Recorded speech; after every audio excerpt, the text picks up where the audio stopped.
Welcome to Call to the Bar, International Law Over Drinks, a series of informal conversations about current issues in international law, life in academia, and whatever else is on our mind. In these conversations, we're speaking off the cuff and without the benefit of footnotes, and nothing we say should be taken to have been thoroughly peer-reviewed.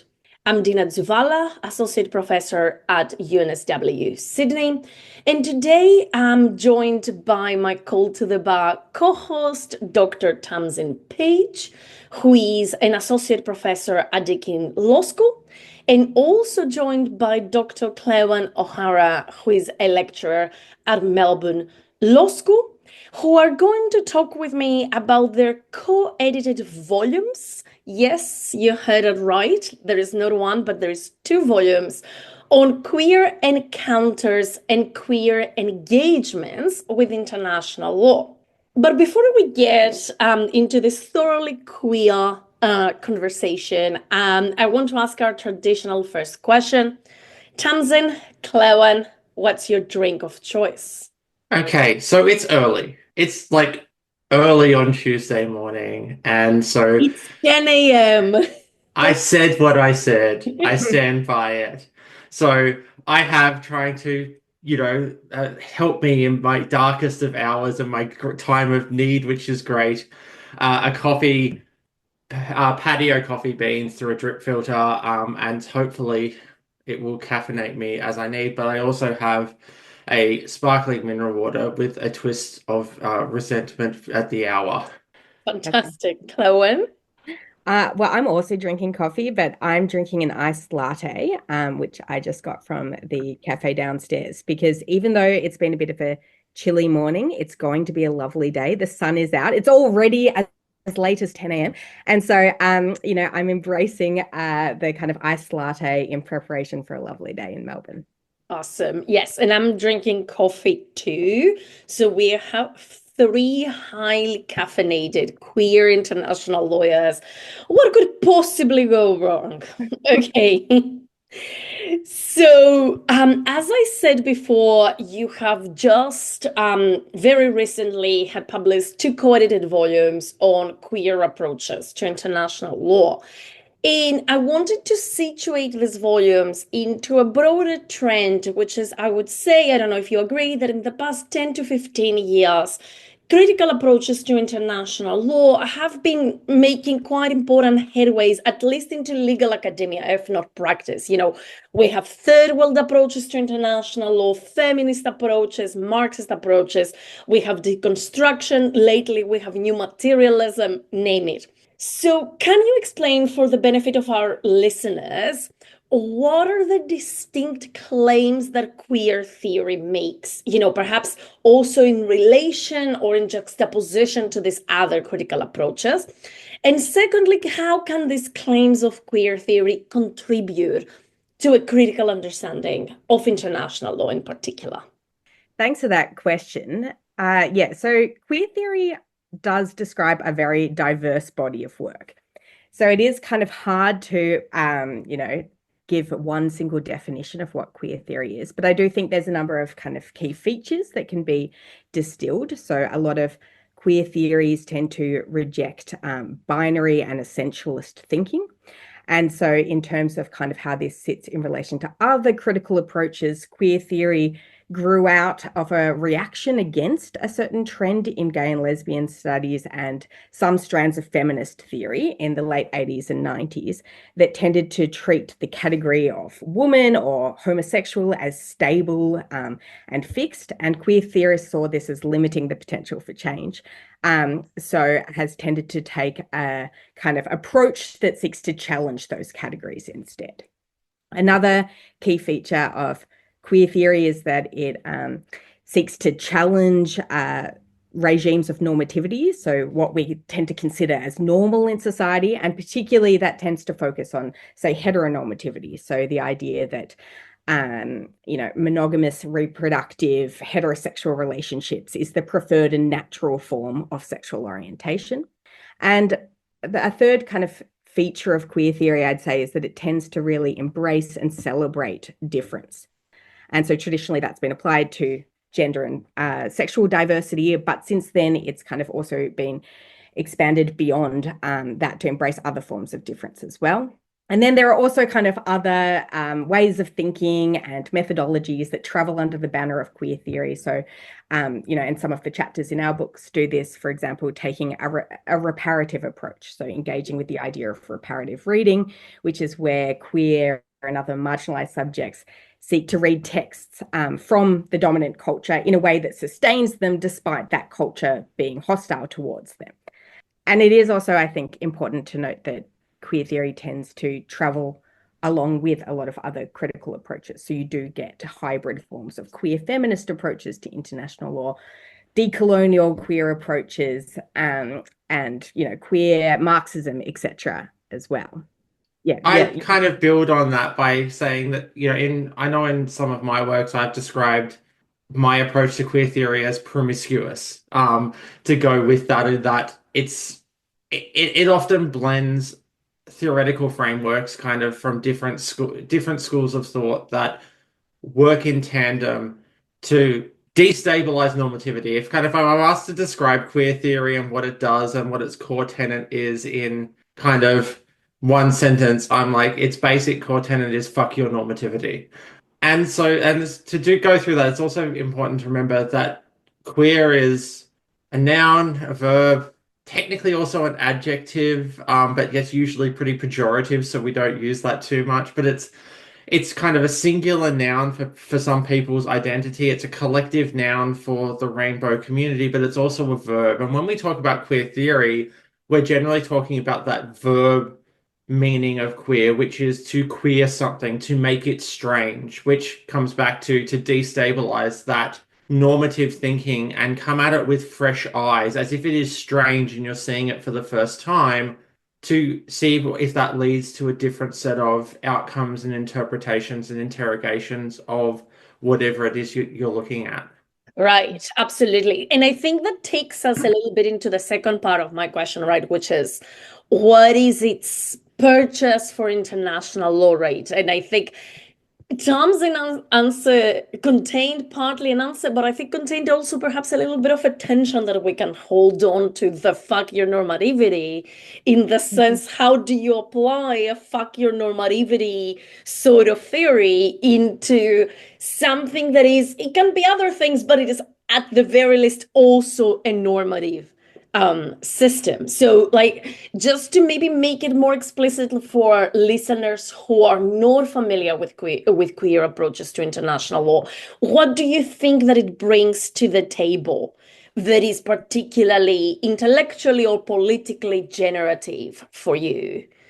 I think it brings a form of creativity to analysis. It allows one of the greatest sets of innovations you ever see in the law is when people take an established law and go, hang on, I need a solution to this problem where we don't have a legal solution. And they look at what exists and see how they can creatively apply it to the situation to get a resolution. And it brings that creativity to the law where you can say, well, this is how it's always been interpreted, but why can't we look at it this way in this situation? Why can't we do that? So there's always a tension in queer theory and international law, particularly when you start looking at human rights law, of the law taming the queer rather than the queer destabilizing the law. And that's the tension that often sits in queer theory, and that's often the tension that sits within any set of kind of queer theorists in the conversations, and that line between, scholarship and activism, and how do we keep that radical anti-normativity while still engaging with the system. But yeah, what it allows you to do is look creatively at laws and apply and see how they can be applied separately. But the risk is that you need to be aware of that tension of de-radicalization through engagement. Absolutely. Claerwen? Yeah, so just to add to that, I completely agree with the creativity that it brings, but just to give some kind of more concrete examples of what it brings to international legal scholarship for those who are unfamiliar with the field. So I think one major contribution is kind of drawing our attention to the way that gender and sexuality structures international law in ways that may not immediately seem obvious.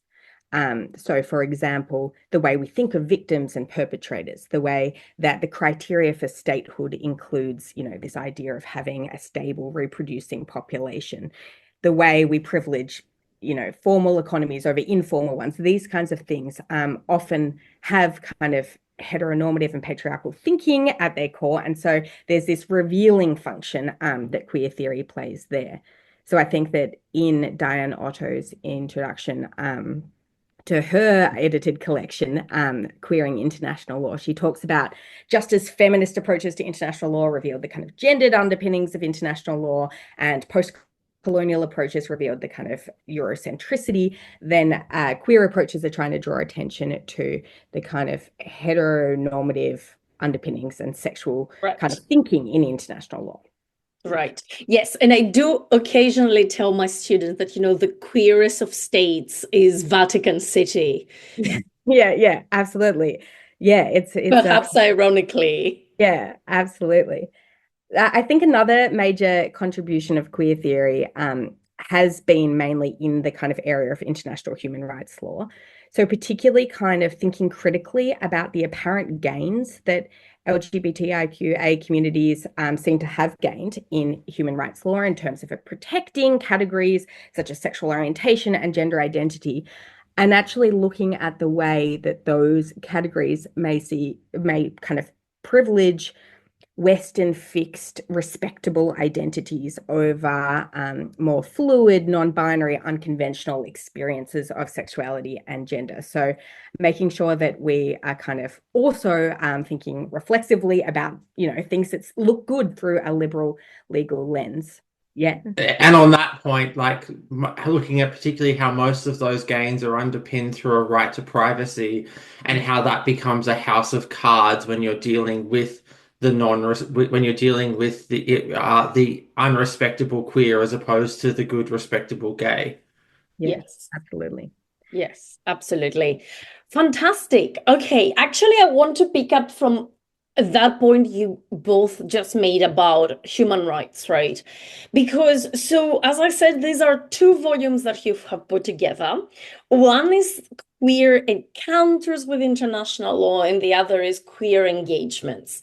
And as you have already hinted at, queer encounters takes what I would say the almost non-queer engagement, which is the non-surprising one, which is we are shown how international law, and I would say especially international human rights law, responds to the harms inflicted upon, but also the demands made by queer subjects, right? LGBTQ plus subjects.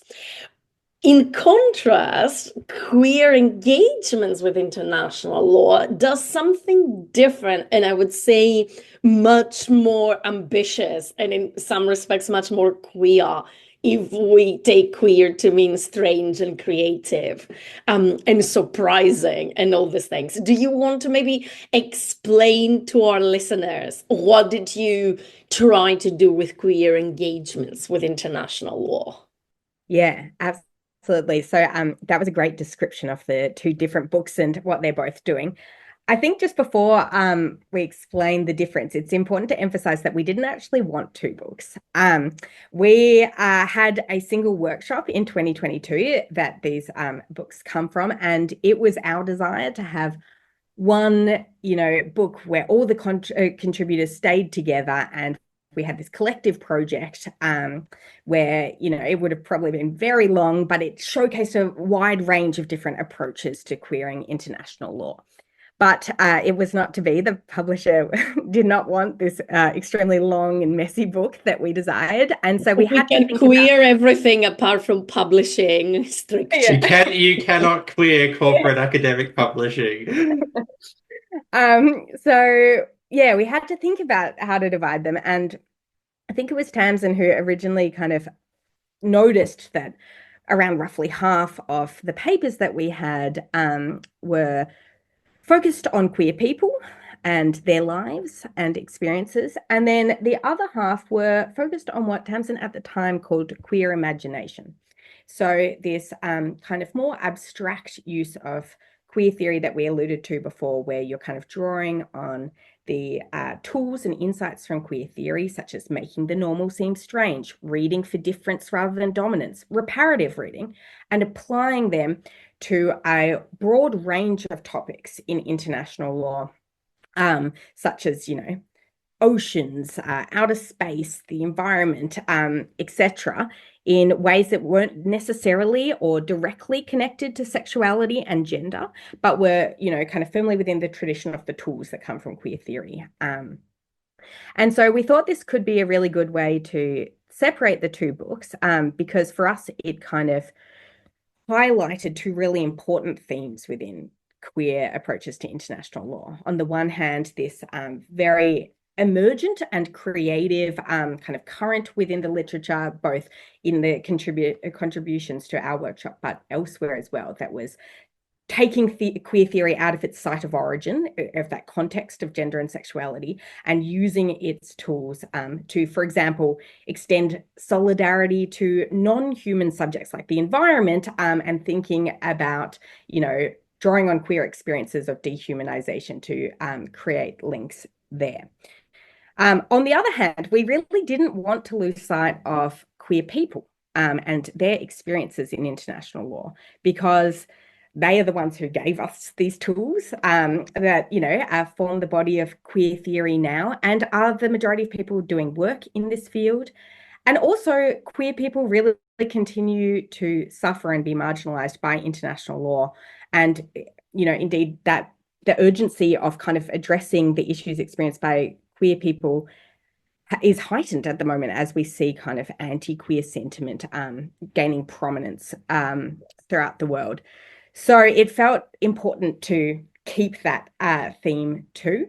But it's important to recognize that we do take a really broad definition of queer to include anyone who in their practice or just in their thinking is dissenting against dominant sexual and gender norms. So there are chapters in the more kind of traditional queer approaches book, Queer Encounters, that, for example, deal with kink communities rather than necessarily kind of LGBT subjects. So that's the broad division. Tamsin, did you want to comment a bit more on how it came? Yeah. So as Claerwen said, this kind of came about accidentally and organically. We kind of really struggled with, separating our two children from each other, as we call them. Like we refer to them as, the books as queer siblings throughout how we reference the other book, and they can't be understood without each other as far as we're concerned.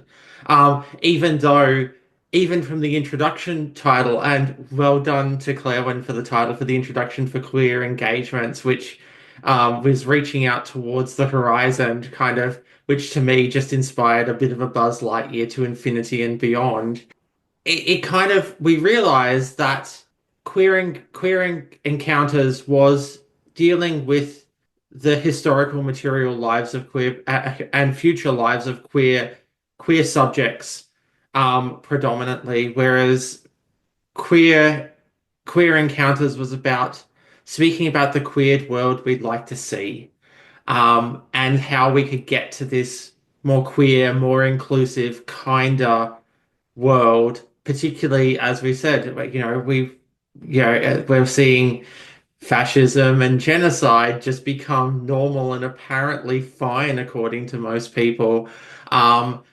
And that's really not okay, because the first people they come for are the queers. And so we're really cognizant of the need for both of these ones, because it's hard to keep working for improvements for queer lives if you don't have something to imagine that you're working towards. So these two kind of creative, imaginative, future-looking scholarship and, what could be scholarship sits really in tandem with the material, how do we make things better now scholarship as well. And I don't think that you can separate them fully, but we had to, because corporate publishers going to corporate publish, and they didn't want a two volume book or a massive book, and we had to try and distinguish it. while then by stealth telling everyone actually you can't just have one, you need both. Fair enough. Yeah, and I think like a really interesting thing, and I think it's a challenge, not just for queer approaches, I would say for all critical or heterodox approaches, right? Is the issue you both just raised, which is a lot of heterodox approaches in international law, let's say, have been talking about the failures of liberal legalism. Right. And I think to a very large extent, that's what your first volume is about. But obviously now the ground has shifted underneath our feet, right? And we are not dealing anymore. Perhaps we are dealing with the consequences of the failure of liberal legalism, but we are not dealing with liberal legalism as the main paradigm of engagement, like between state power and queer people, right? Especially in the US, maybe less so for now in Australia, but I emphasize the for now rather than anything else. Yeah, so we were really, really cognizant of that when we were writing, when we were editing these books, but also writing the introductions, and we make direct reference to the fact that going to, we saw this project as a building on Diotto's book, edited collection from 2017 or 18, Queering International Law. Originally, we thought of this as a volume two, and then it became a re-queering because the terrain had changed, and we highlight that predominantly the authors in Dye's edited collection were responding to the liberal legal order. And that was their predominant response. And we kind of flagged that actually now we're responding to the liberal legal order and the failures of it, but also to the far right anti-queer movements by trying to also not give up ground that we gained through the liberal legal order for the queer community to those right-wing anti-queer movements. So it became kind of this multi-front fight for queer people's lives against the liberal legal order who fucking suck and the right-wing anti-queer order, movements who really fucking suck even harder than the liberals. And so, yeah, we were really cognizant of that. And since publication, it's just gotten worse. Yeah, absolutely. Claerwen?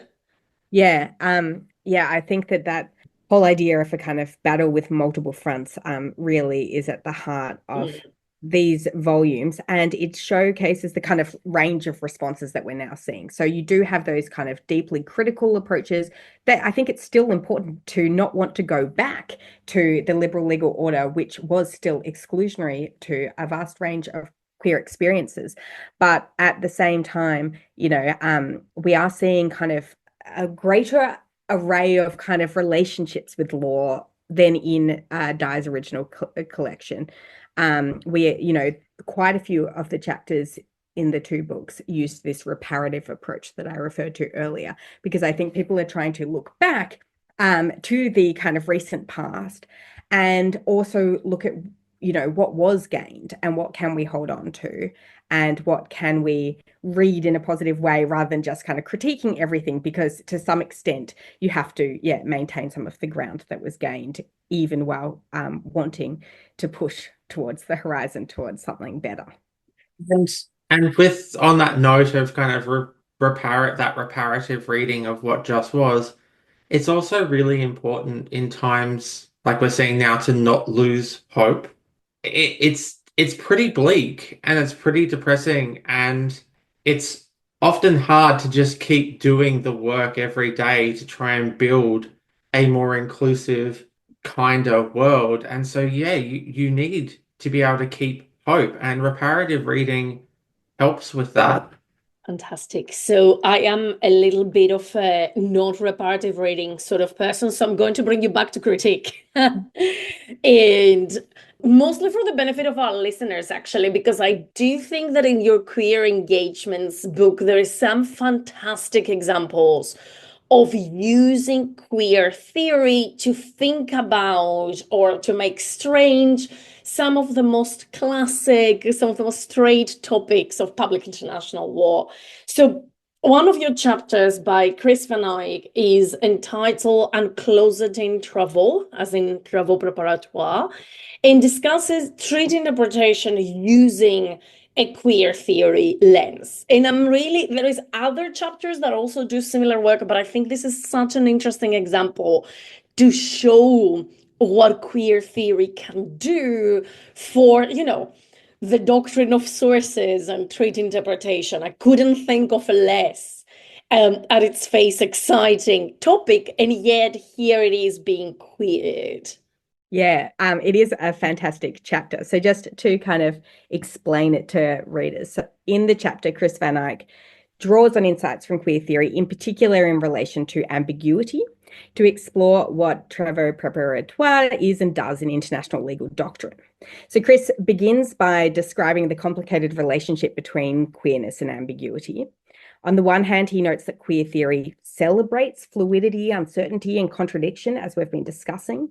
And many queer people find this an empowering stance when pushing back against society's attempts to put them in an identity box that doesn't feel like it fits. On the other hand, Chris observes that ambiguity, especially when society refuses to recognize it, can function to channel power relations by allowing gaps in meaning to be resolved according to implicit or unspoken norms. He calls this negative ambiguity and points out how it can work to oppress marginalized queer subjects.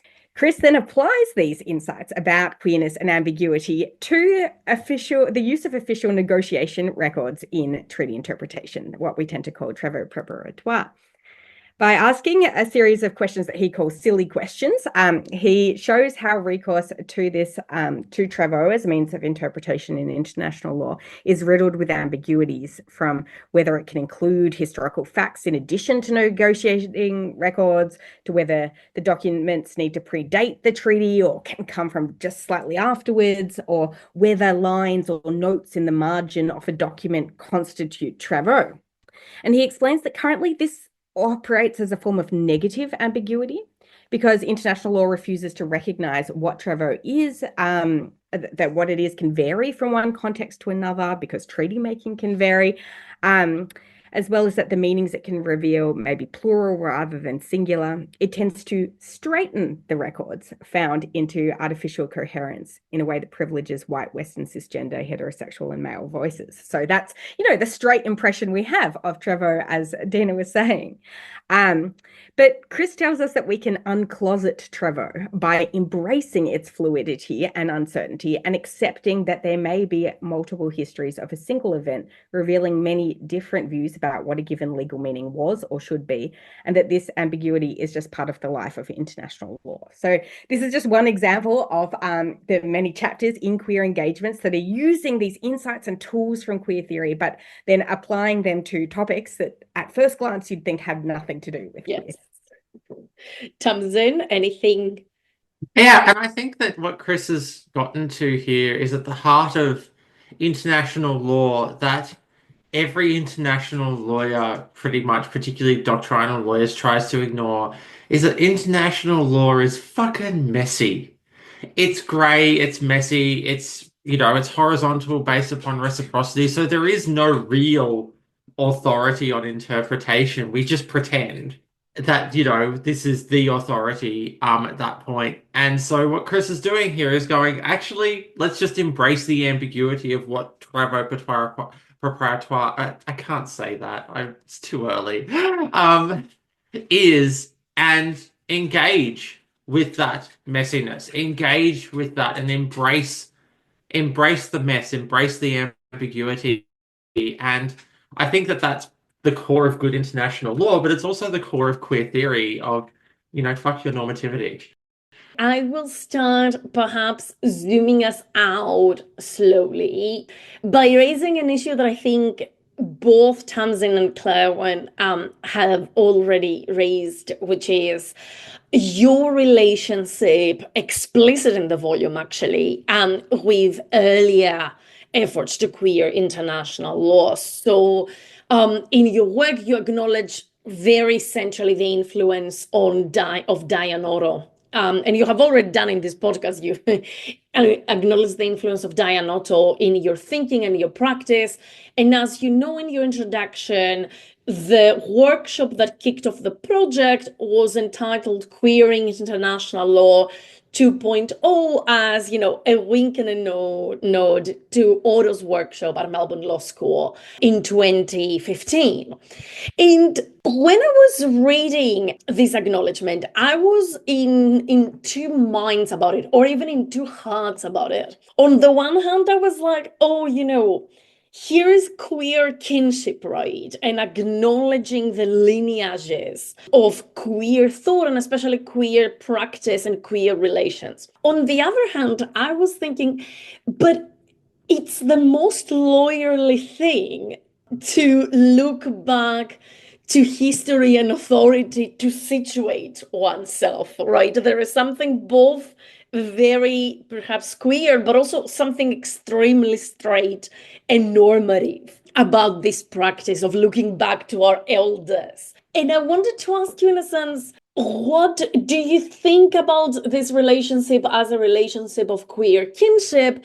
And if so, what do you think queer kinship can bring to the table when it comes to relating to people that came before us that is different from constructing argument from authority, which is run-of-the-mill, small c conservative international law? Claerwen go because I'm actually trying to find something in a paper that in my honors last year's honors student, her thesis, which Pip Stafford, amazing. You should definitely take her as a PhD if she applies. She just won the Supreme Court Exhibition Prize for her honors thesis. So shout out to Pip on that one. But I'm just trying to find something in that. So I'll let Claerwen get started. Yeah, great. Thank you. This is a great question. I think that we definitely think about Di Otto through the lens of queer kinship rather than past figure of authority. And so for those who aren't aware, kind of queer kinship refers to the familial-like relationships of mutual support and care established within queer communities, often in response to queer people having been rejected and kicked out by their biological families.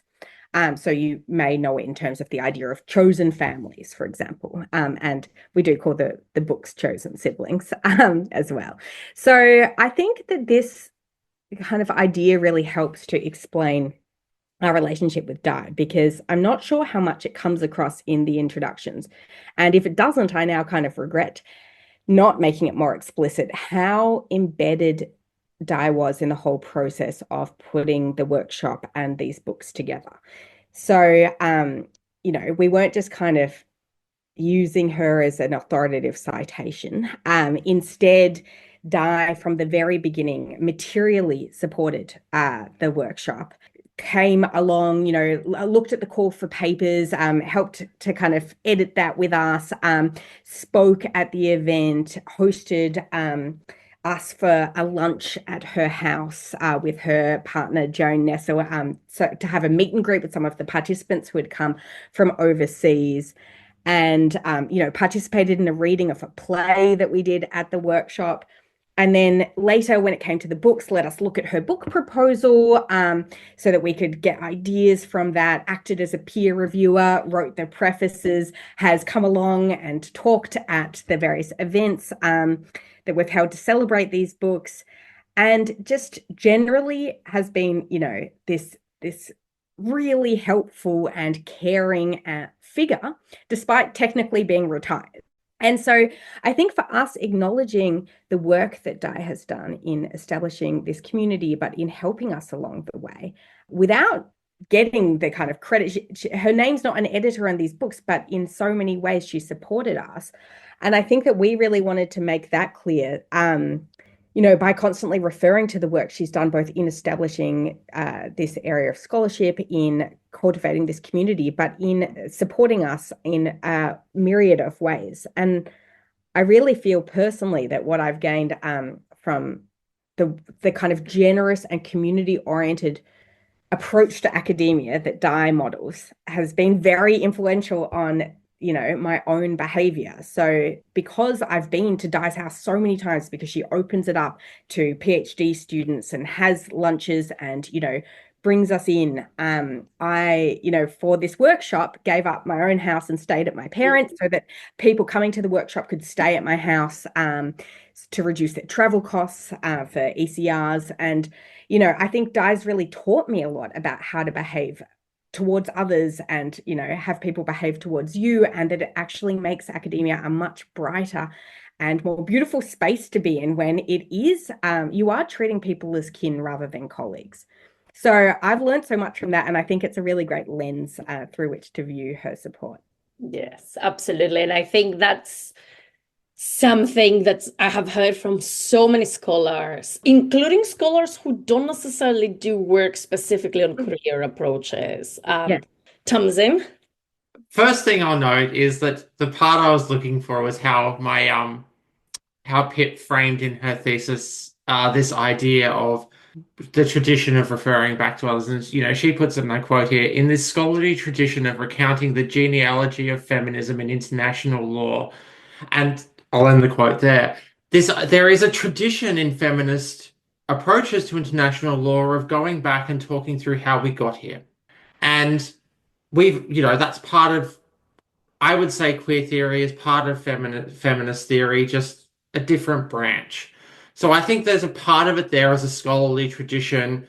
And for me, it's also about making sure that the people in the queer community know who came before them and laid the foundations of what they're working on as well. So it was trying to make sure that we don't lose or forget the voices of our queer elders. So yeah, I never expected to be a queer theorist. I never expected to be doing queer theory. I was kind of on this career trajectory to be a mainstream security international lawyer. The queer theory, if you said looking back in retrospect, was always present in that work, but it was never explicit. But I'm in the queer theory spaces and doing a lot of work there, and I in that and building that community because Di invited me in. We met at Ansell when I was still in my MPhil, and I was doing all these things. I was working on piracy, and then she was organizing the 2015 Queering International Law workshop that you mentioned. And she was like, who's a security lawyer who's queer who I can get to contribute? And she sent me an email saying, do you have something on the Security Council that you can do for this book? And it's as it happened, I just finished writing the chapter of my thesis on the Security Council's response to armed conflict sexual violence, and I was really fucking angry at how reductively heteronormative it was. So I was like, yes, I actually have something. And thus began my entry into this space that was entirely unplanned and unexpected and unintentional. And I'm really grateful for the way that Di has brought me in there, but also mentored me and supported me as I've grown into that branch of scholarship that I have. And I live in fear of disappointing Di. Not that I ever think I ever could, but she means that much to me as a friend and mentor and person who's done so much for me professionally that I just don't want to let her down. And so it's a case of it's really acknowledging that kind of role of kindness and caring and mentoring that she's had for me, both personally and professionally. And so it's about making sure, on the one hand, at a very, very pure kind of academic level, there's this acknowledgement of the foundations that we're building on, but also that very personal, this is my academic family. Absolutely. Yeah, and I think you have both made a very persuasive case against my skeptical question that this is somehow arguing from authority. This is not arguing from authority. This is queer kinship. So to take this conversation to what I think is a little bit its logical conclusion, when I heard you both talking about Chris Van Eyck's chapter about the centrality of ambiguity both in interpretation but also within the travaux, but also the ambiguity of the relation of travaux with interpretation, my next question is, if we take this very seriously and very literally, we need to give up on the business of interpretation, right? Because insofar as interpretation at the end requires some stabilization of meaning, right? And my final question to you would be, is it possible to literally queer international law? I can see how we can make international law more friendly towards the interests and aspirations of queer people. I can see how maybe some aspects can be, or of queer theory can be incorporated into international law. But I would say if international law is queered, it won't be international law. And just to clarify, I don't think that that's an argument against queer theory. That might be an argument against international law. But I'm very interested in hearing your thinking about where does critical queer theory meet its limits when encountering international law? Or if it doesn't, if you think that it doesn't. Okay, so I'm actually going to engage with another chapter in Queer Encounters in International Law to address this question. That's the one written by my wonderful PhD candidate, Joanne Stagg. And Joanne's engaged with this idea of queering judging. And her PhD is all about alternative judgments, and she's writing on alternative judgments as a form of fanfic, which is really cool. But she's also unpacked this theoretical idea of who is the queer judge.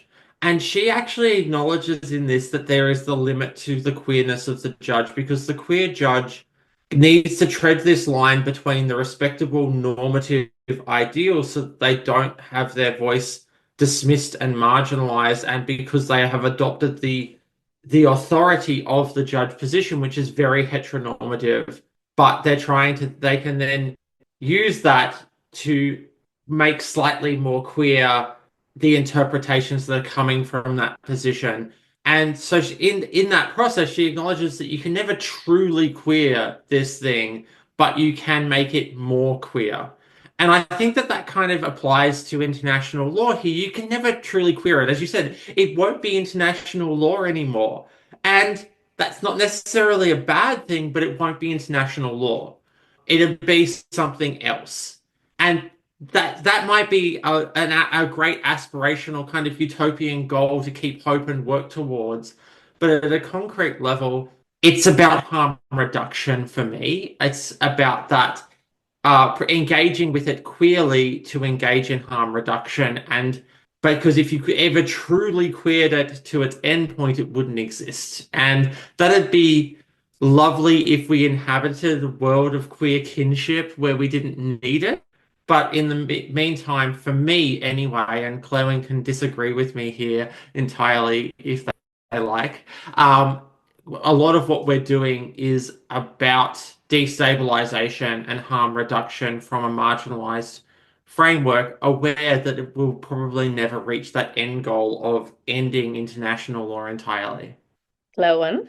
Yeah, I think I have to agree with Tamsin that my own personal view is that it's not possible to have a queer law or queer international law specifically because queering is an unfinishable project. And, I just, that every time there's kind of movements in particular directions, there'll be new kind of gaps or norms that creep up and you've got to keep tackling them. And it's just this something that's fluid and ongoing and you can't reach this endpoint of this particular vision of law that is queered as a finished kind of product. But I do think that the law can be reimagined in queer directions, and there are gains that can be made towards kind of a law that's more open to a range of different meanings, legal pluralism, to kind of the lives of queer and other subaltern subjects. I think that it can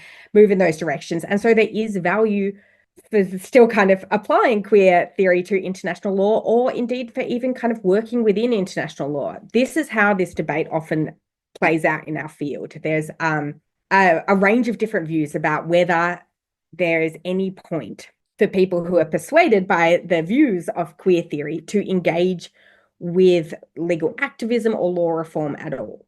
There are some people, such as Wayne Morgan, who kind of argues that because law is inherently normative and universalist, activists then have to change their language to tailor it in this way that kind of, takes up essentialist identities and universalist assumptions, and there's an inevitable suppression of diversity in doing so. And so they risk getting caught in a strategy that will immediately be deprived of its radical force. There are other people, such as Odette Maisel, who is a chapter in our books, who argues that actually the attempts of activists to push for reform in terms of sexuality and gender in international law, that we should not view them as complicit with international law's universalizing impulse, but instead see them as people who are acting through hope, through community, to kind of, push for better horizons, and in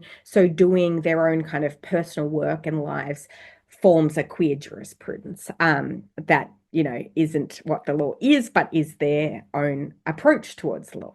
I think that my view is somewhere in between these two approaches of whether there's any point engaging with kind of formal law reform processes.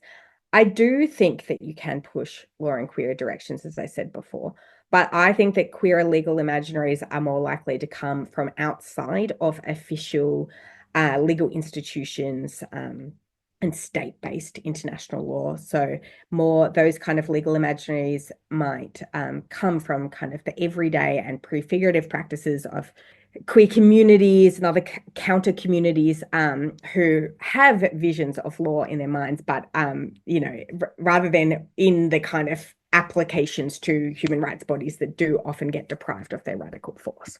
Fantastic. Thank you both. I think that very much conforms with the way I understand it, that in a sense, queering, there is something important in the continuity that it involves, right? That it's not like we have queered it now. There is a reason why nothing is called queer, having queered international law. Thank you both so much. Before I conclude for today, I want to ask, especially in these contexts, political, but also given the discussions we were having about queer lives, what are you doing at the moment that has nothing to do with queering international law? What takes your mind away from international law and away from the collapsing liberal legal order? So I don't know if my mind is ever fully off the collapsing international legal order, but I think what I like to do in my spare time is swim. I really like swimming. I prefer ocean swimming, but I don't actually live near the beach. So I go to the, manky local swimming pool, and I'm not very good at swimming. I'm forever in the slow lane doing a kind of shit breaststroke with my head out of the water and sunglasses on, but I do find it really relaxing. It's a way to think for me and to clear my mind, and also I get the semblance of doing exercise. I feel like I'm packing a bag with a towel, and it looks like I'm going to do sports, even though I'm just like slowly swimming along. So that's my thing to do to take my mind off international law. And for those of our listeners who haven't lived in Melbourne, Melbourne is actually amazing in terms of public pools, right? There is truly a public pool in every suburb. So it makes the sort of slow swimming much more possible than in other places. Tamsin. We named a pool after the Prime Minister who disappeared at sea, which Harold Holt Pool still just cracks me up every time. Yes. For those who are not Australians, please Google this. Yeah. In terms of what I'm doing, I am playing a lot of golf, and playing a lot of golf involves a lot of walking around and smoking cigars, because while also playing some golf, but it's the only way to take my mind off the nightmare horror show that is international law at the moment. Fantastic. Okay, so I think our listeners can take this as perhaps a nudge to exercise more. Thank you both about this. We will link to the 2 volumes under the episode. And yes, people should go and order it, perhaps for their libraries at the time being. Maybe currently it's not affordable for normal humans, but please order both volumes for your library. Ask your library to order them. Thank you both very much. Thanks.